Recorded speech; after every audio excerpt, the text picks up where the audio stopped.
Welcome back to Getting Started with World Creator 2. In today's episode, we are going to build a terrain from scratch, create a dirt road, texture that road, and go over some of the blending options to making your dirt road look great.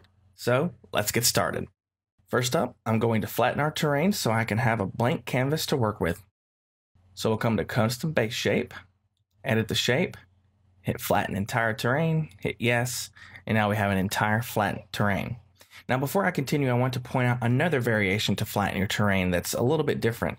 The first method is the method I just performed. The other method is to edit the curve editor, which is right here. So let's go ahead and go back to default, hit done editing, and we're going to check edit curve. Scroll down here. The pro to the first method I performed is that it is basically the quickest method. The con to it is that if you decide to increase your terrain size, such as going from 2048 to 4096, then the only portion of the terrain that you previously flattened stays flattened. Thus, in doing so, you have to go through the edit shape, then flatten the terrain all over again. And that can get kind of tedious after a while because it'll flatten exactly what you just did. But if you use the curve editor, then the entire terrain, no matter what the size it is, stays flat. Let's just go ahead and edit our curve. Scroll down, make sure our brush size is decent. And I'm just going to roughly flatten this terrain a little bit. All right, and you can see at 2048 by 2048, our terrain is pretty flat. We do have a little bit of detail here, but I didn't truly make it flat because you can see there's some a little bit of bumps here. But to illustrate my point, let's go ahead and increase this to 4096, and the entire terrain is represented by this curve editor. Now let's go back to 2048 and turn off edit curve. Well, let's just reset this. All right, turn off edit curve, custom base shape, hit flatten the entire terrain, yes. Now let's go up and change this to 4096. And you can see that it has decided to not just flatten this area, but now you have to go back and start all over. So it's just a little bit tedious thing to remember.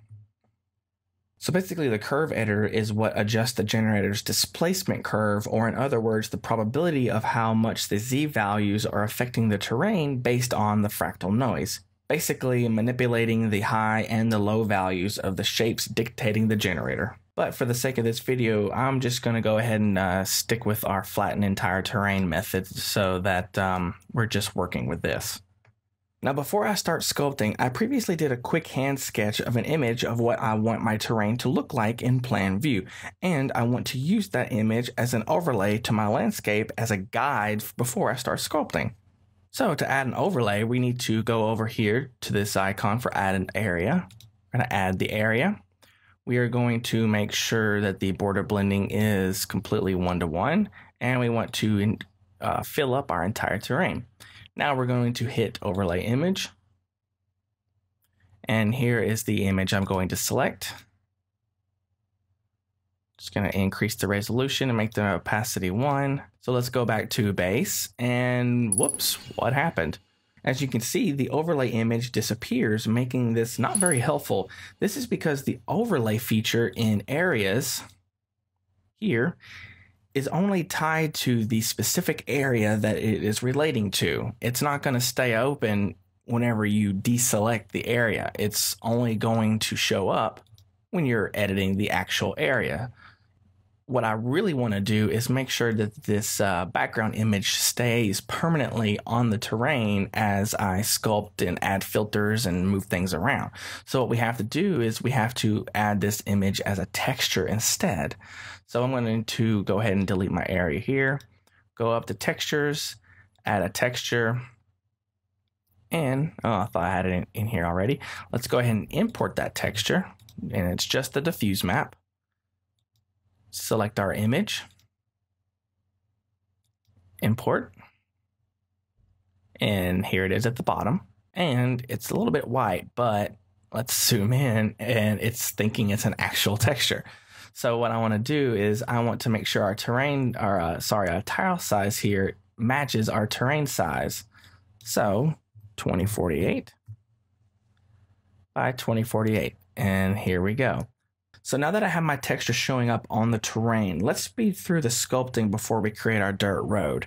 I'm going to go through some sculpting ideas and explain everything to having some good sculpting techniques in World Creator 2, but I'm going to save that for a later video, as I'm going to be covering more in-depth strategies for different ways and pros and cons for how you can go about sculpting while keeping the shape and the details that you want on your terrain.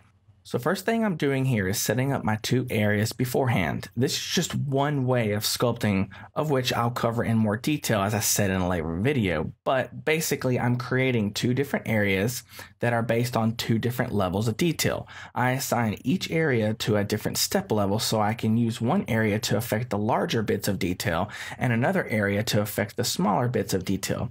I make sure these areas' strengths are set to 50%, so one doesn't overpower the other, and so that the areas don't take 100% priority on the terrain shaping, which I'm beginning with first to shape the bulk of the terrain. You could simply do all of this with just one area, and if you do it all the sculpting on one area, it's best to do it at a high level so you can have all the details from the generator and the filters added later. And by one level of detail, I mean the step level 3 or 4 is a good point or a good level to do most of your sculpting on. As you see here, I'm having two different levels here, which is a reason behind that for different points of contact on the terrain. But as I said, we're going to cover that in a little bit later video. But here, I'm just going to be showing one variation of the process. So sit back and enjoy the time lapse, and I'll see y'all momentarily.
And welcome back. As you can see, this version looks a little bit different from the version I ended up on the speed through. I did around 2 to 4 more hours of work shaping the terrain to better represent it in a way that I had in mind. Granted, I could do a lot more, but this is just to give us a general form to work with. The more and more we work with roads later down the road, no pun intended, we're going to be adding and changing this shape just a little bit to make it look more realistic. But the goal to this terrain was to make it more of rolling hills, basically, with a semi-cliff in the background. So now that I have the shape of the terrain I'm after, let's go ahead and add our path to begin the editing of our dirt road. So first thing I'm wanting to do is go ahead and turn our texture back on so I could see the red dirt path, or the red road line that I sketched out here. We're going to go back to surface, filters, and you can see I've already started with one, but for the sake of this video, I'm just going to add a new one. And we'll call this Road 2. I'm going to add the filter onto the design path. Okay. Then we're going to add the path, edit the path. But before I start placing my nodes, I'm going to adjust some settings here real quick. Let's set the width to about 10. That's a 10 meter wide road, which is a little wide here, but I want the road to have a little oomph so we can visually see it. And the next thing I'm going to do here is set this level step here to 8. We could go 9, but we want a little bit of detail added to the road. And typically, whenever you add the texture to the road, you're going to rely on the normal map or the height map of the texture to displace the road itself. So technically, you could go to level step 10, so it's a perfectly smooth road for your texture. But since we're doing a dirt texture here or a gravel texture, possibly with some mud here, we want the ends, the edges of the texture to have as much detail as possible so that the blending looks correct, basically. We'll go through this, but I want to make sure the level step is at 8, because if we set it any lower than 7 or 6, we're going to have a completely different displacement on our terrain for road's sake. We'll get into using the path tool for different things like mountain ranges in the next video. And I want to make sure my height offset, let's just set it to 0.05, see where that gets us. So I'm going to start placing the nodes, left shift click and left shift click. Let's do it a couple more times.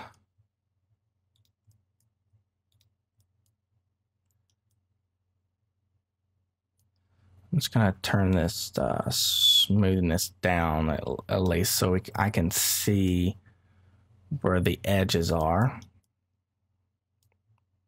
All right, that should be pretty good. We can increase this height offset later. But I'm just turning the smoothness down so I could see the actual edges of our road. So let's continue forward with our left shifting clicking. Now, what you want to make sure is that you don't have too many nodes here so that you can have a nice smooth curve. But then again, you don't want too few, because in some situations, having more nodes around the corners or in areas going down in dips like this or over a hill like this could be beneficial because it gives you more vertical control over the road. So I'm just placing these, trying to place these rather evenly so that the smoothing is nice. And right here, you see I'm going to just add a few extras since these are tight curves.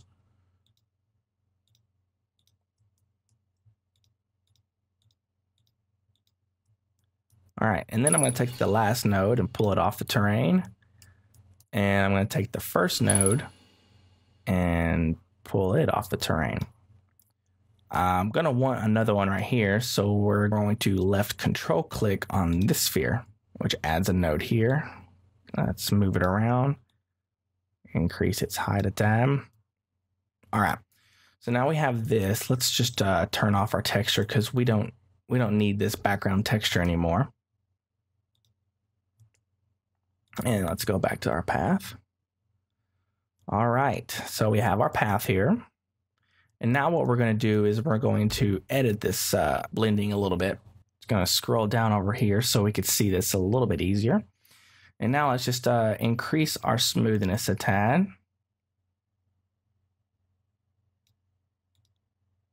Yeah, this is easier to see.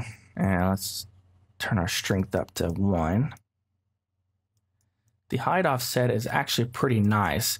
You could, if you're going to do a paved road, you want this height offset to realistically apply to the thickness of the pavement, so to speak. But since we're just doing the dirt path here, we want it just to be relatively smooth. So this is a really nice coverage. And I probably want the smoothness to be slightly less. Just ever so slightly so that we can get more of the width to our road here. Make sure this isn't too much. All right. I'm actually going to increase this just to 0.7. Maybe 1. Let's try 1. All right, 1 is good here. And the reason why I want to increase it a little bit, because maybe 0.9. Yeah, right here you can see I want there to be, thinking about this as a dirt path or a gravel path, you're going to have a little bit of a mound here, especially when you consider any ditches. So for ditches, for example, even if it's a hill like this coming down to a path or a road, typically, naturally, there is some erosion right through here. Or especially if it's a paved road, they're going to create a ditch here, basically slope down to a single point with a drain that goes underneath the road and dispenses out into a lower level. Because naturally, you don't want any erosion to be flooding on top of the road or dirt path and ruining it. So thinking about the height like this, for example, this is too smooth. Basically, it depends on the type of path you're wanting, but here I want it to be something that's maintained. So I want there to be a slight increase in height here. So I'm going to raise the terrain here just a tad so that all the water that would come down here could technically rush over this path, but be funneled down to the drain point over here. Let's increase this just a tad bit more. And I know this is a slight bigger drop off here, so you could sculpt back up to the terrain and fill this area in so it's not such a drastic drop off, and it's not too drastic. Let's just go around here and adjust some of our nodes. And this one looks a little high. Yeah, that'll do. Let's add one more node after this. Make sure it's nice and smooth. And I'm going to lower this one. Another thing to think about is, especially if you've got areas, it's okay to have part of it running onto the terrain because, you know, people naturally are going to try and work with the terrain. You don't want to have the road or path cut too much into the terrain. You want to use your road to go along with the natural contours of the terrain. So let's just turn this off real quick and have a little listen. So the reason why I chose the directionality of this road is, one, I just want to design a lot of curves, but I specifically formed these hills to make it easier for a road to go in the valley of this terrain. I technically could have curved it around right here and gone this way.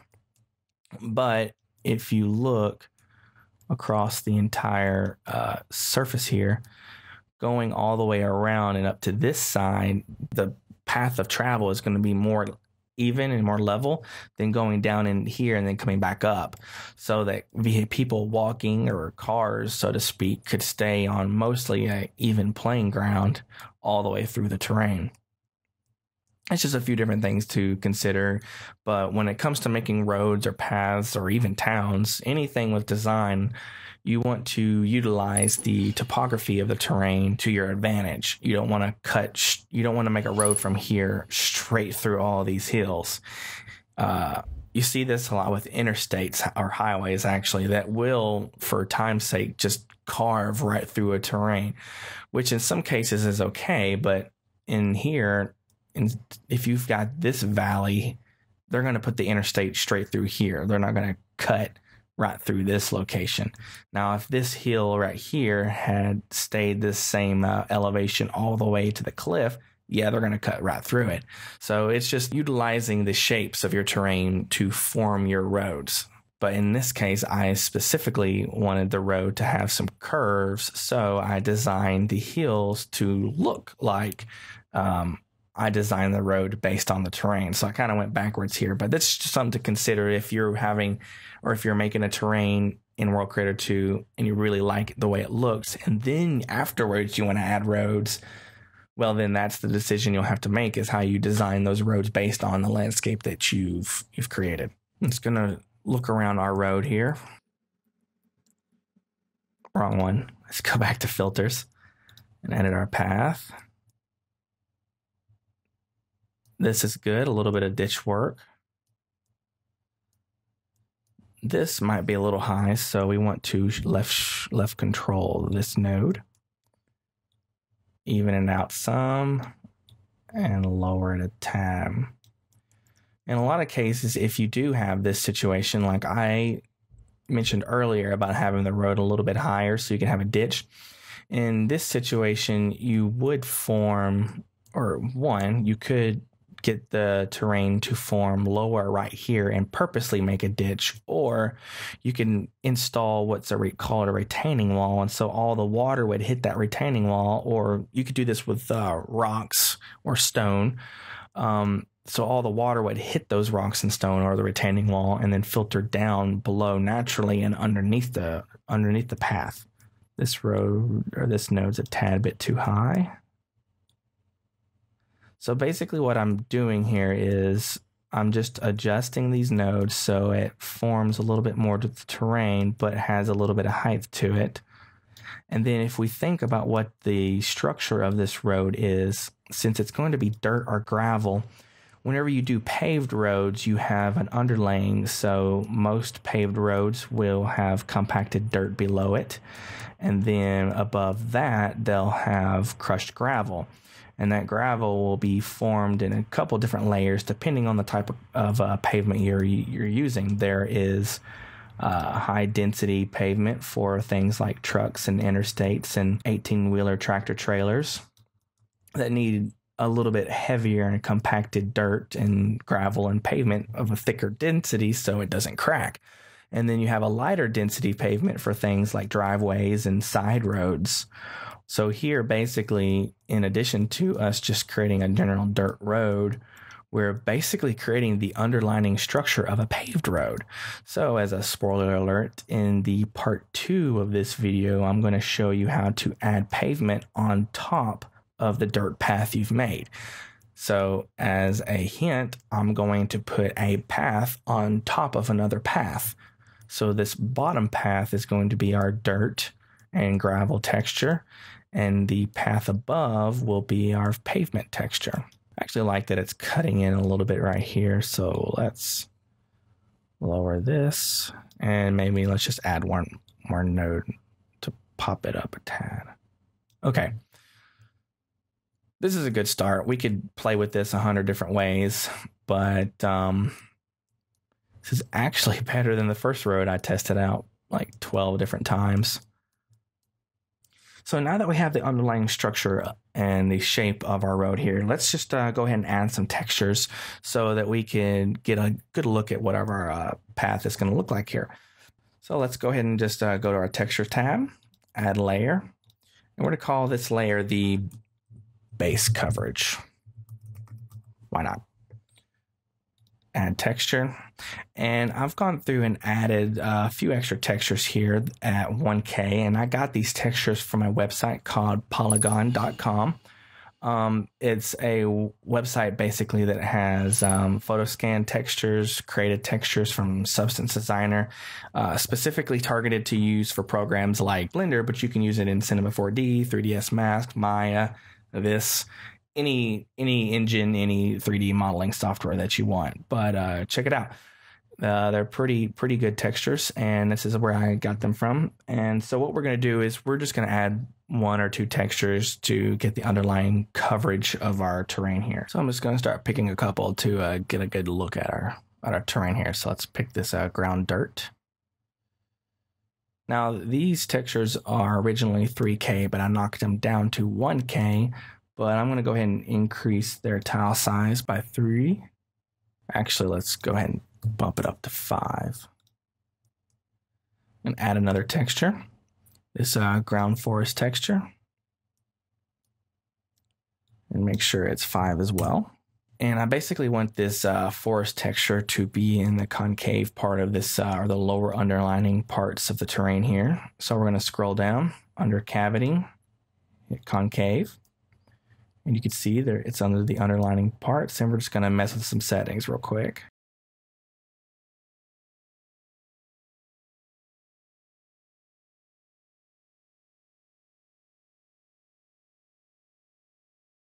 All right, we're not trying to do a full texture guide here, but a little something. Let's turn this down to 3. And really for this rock texture here, I'm thinking I really want it to be a little bigger. Yeah, and this one too. All right, this is fine for now. I don't really care so much about, we'll edit these textures later, but what I really want to do is texture the path itself. So we'll add, I have probably 6 more textures here to add, but that's going to bog down the system. I want to focus more on the road itself and not so much of the underlining, not so much of the other textures. All right, so first up, we want our texture to be a ground clay here. All right, and it's covered the entire terrain, but as usual, we're going to go and add an area. I'm going to name this area fit to terrain size, and we're going to make sure the blending is all the way to 1. Let's go ahead and, for the sake, turn off this texture. So we just have 2 textures to work with here. All right, so the road.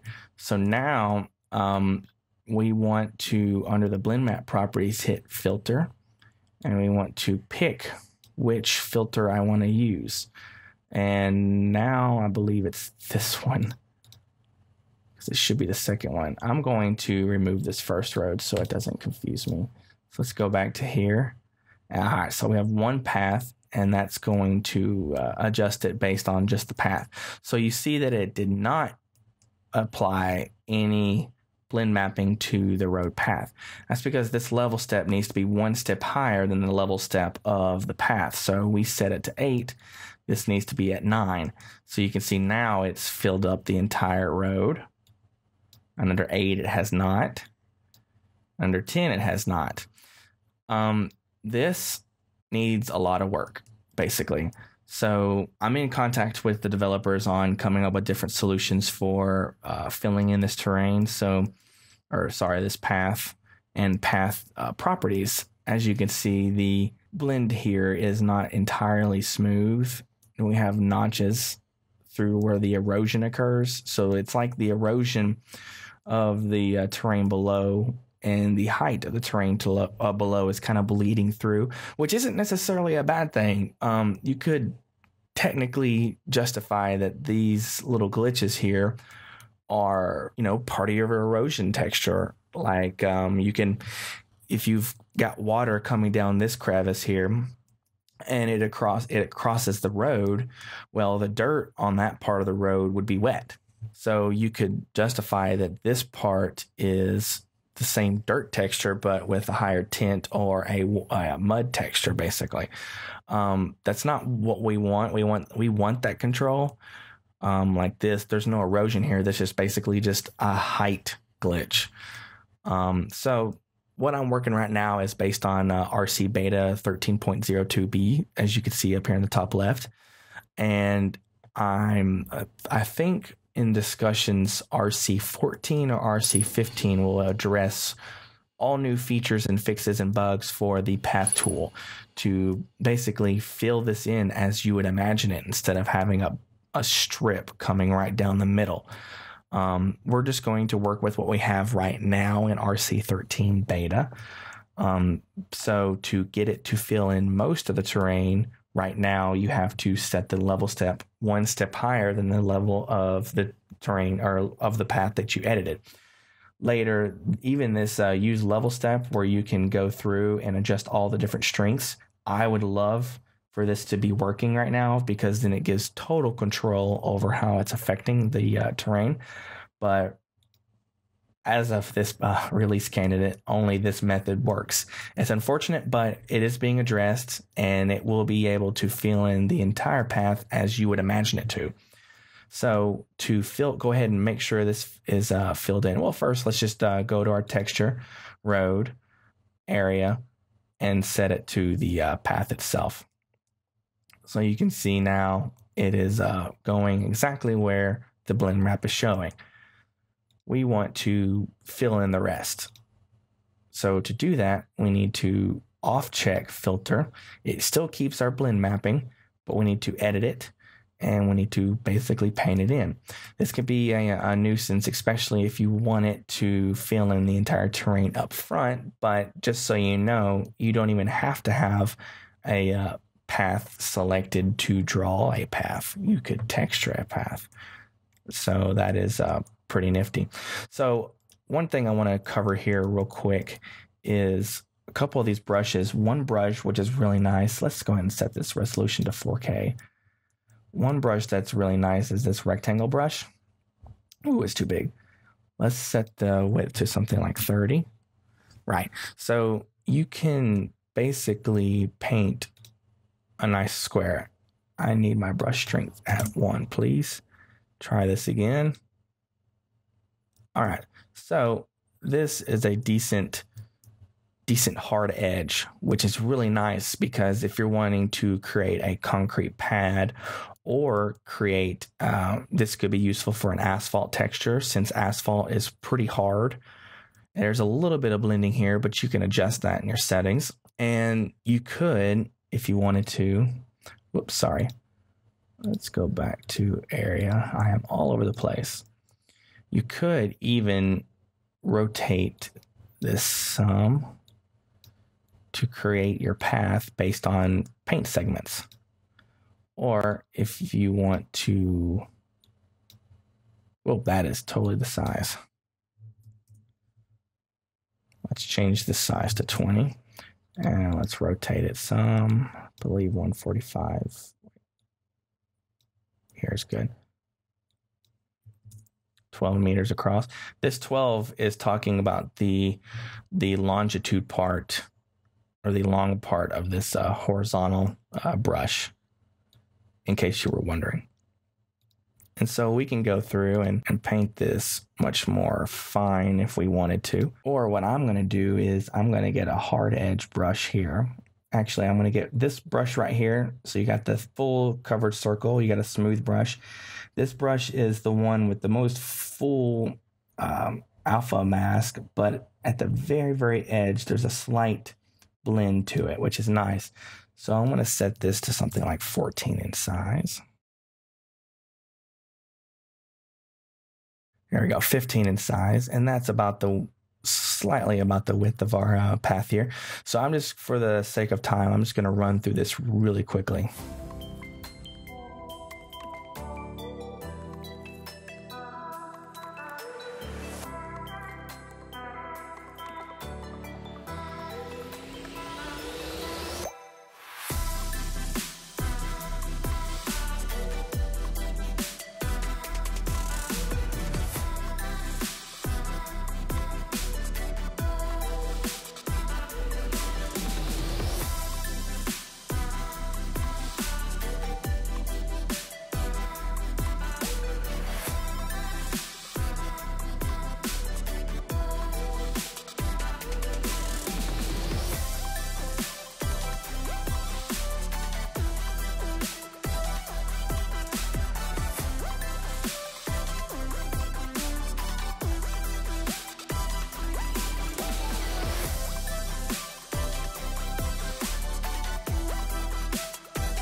Okay, so this is pretty good for now. So I've quickly gone through and just filled in all the gaps.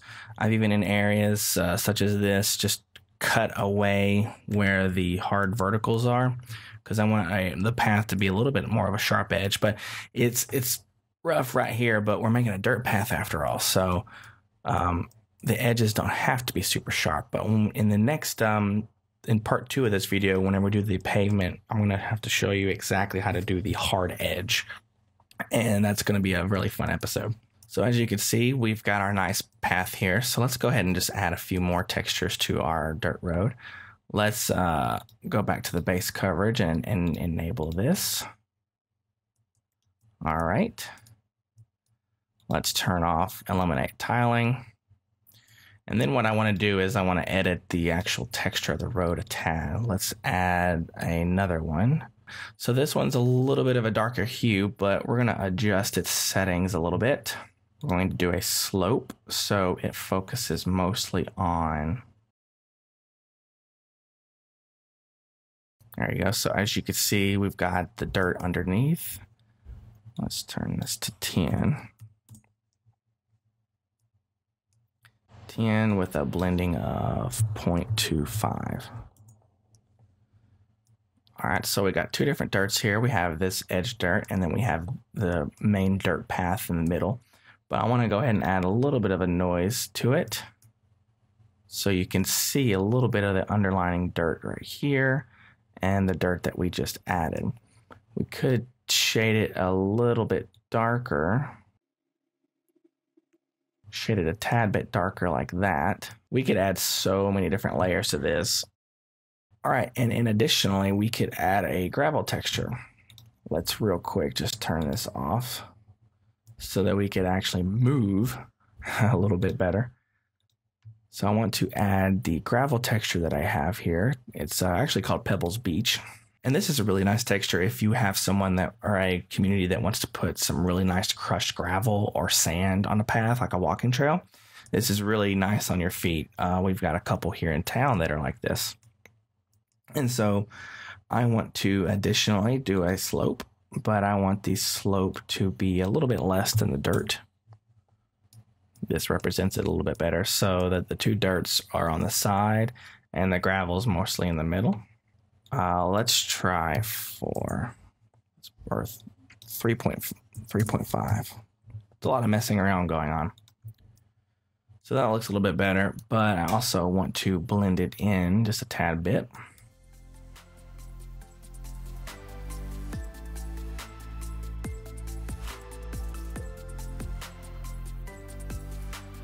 And this doesn't look too good right now, but let's increase our weight to something like 3. Fill it in a little bit more.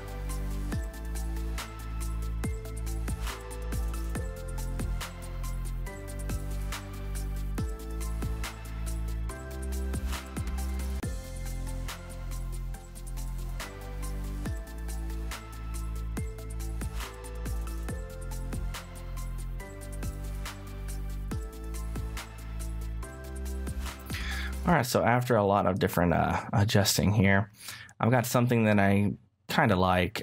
We could do a whole lot more with it. Like we could decrease this factor and then make the path look a lot better than it does.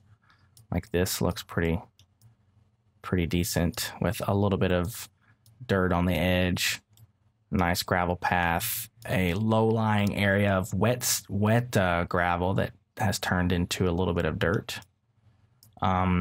We can decrease the smoothness to 3.5 so that we get a nice little bit of harder edge here. There's several ways we could go about this. I'm just showing you a couple different methods that we could use. And additionally to what we've just did, these are some things that I'm going to show you in the next video mostly. But if we go back to the road, now we could enable the has mesh option here. Okay, and we're back. Sorry about that. Once I was trying to earlier tell you what we could do under path after we've had the path that we want. In the next video, I'm going to show you how the has mesh option works for creating a texture that's based on the spline of this. But in doing so, the entire program and everything I did that you have seen recently completely crashed, so I've lost everything. But luckily I had a spare of one that I was working on. So as you can see, this is a more refined version of something that I've been trying to test and play with. I have not gone through and played with the edging here as much as I had in the first one, but I do like this path a little bit better. This is a better blend of the sand and dirt and gravel textures than in the previous video. So this is the underlying result that I was trying to get before the program crashed. So I apologize for the sudden jump in different visuals here. So yeah, this is basically the look that I was wanting to go after.